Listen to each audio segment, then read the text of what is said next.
Assalamualaikum warahmatullahi wabarakatuh. Perkenalkan, nama saya Randy Saputra dengan NPM 224111147 dari kelas manajemen 22B. Nah, pada pertemuan kali ini saya akan menjelaskan mengenai tentang layan manajemen.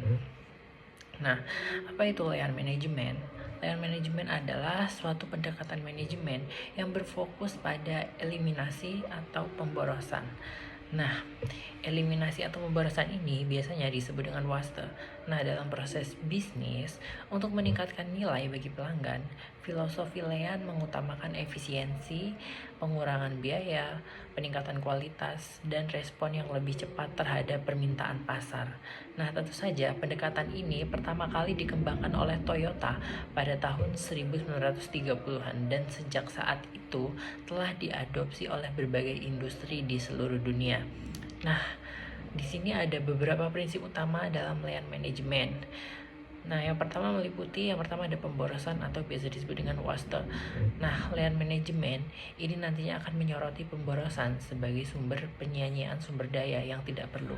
Nah, pemborosan ini dapat berupa kelebihan persediaan, proses yang tidak efisiensi, transportasi yang berlebihan, waktu tunggu, perbaikan yang tidak efektif, dan lain sebagainya. Nah, prinsip yang kedua ada peningkatan terus-menerus.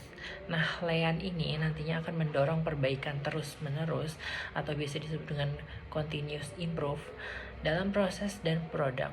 Prinsip ini dikenal dengan istilah Kaizen dalam budaya layan yang menekankan pada pencarian terus-menerus untuk memperbaiki proses dan mengurangi pemborosan. Selanjutnya, prinsip yang ketiga ada nilai bagi pelanggan. Nah, nantinya layan manajemen ini akan memfokuskan pada penghargaan nilai sesuai dengan persepsi pelanggan. Semua aktivitas dan proses harus memberikan nilai tambah bagi pelanggan dan aktivitas yang tidak memberikan nilai tambah harus diminimalkan atau dihilangkan. Nah, prinsip yang keempat ini ada penyatuan dan kolaborasi. Nah, nantinya layan manajemen ini akan mendorong kerja tim, kolaborasi, dan penyatuan atau biasa disebut alignment antara berbagai fungsi atau departemen dalam organisasi untuk meningkatkan efisiensi dan efektivitas.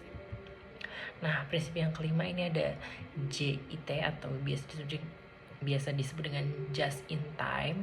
Nah, konsep just in time ini dalam layan manajemen ini nantinya akan menekankan pengiriman barang atau pelayanan yang tepat waktu tanpa adanya penimbulan atau stok berlebih, sehingga nantinya akan mengurangi pemborosan biaya dan ruang. Nah, untuk prinsip yang keenam ini ada penghargaan terhadap karyawan. Nah, budaya layan menghargai partisipasi dan kontribusi karyawan dalam perbaikan proses. Nantinya karyawan akan diundang untuk berpartisipasi dalam melakukan identifikasi pemborosan dan perbaikan proses serta untuk berinovasi dan meningkatkan efisiensi.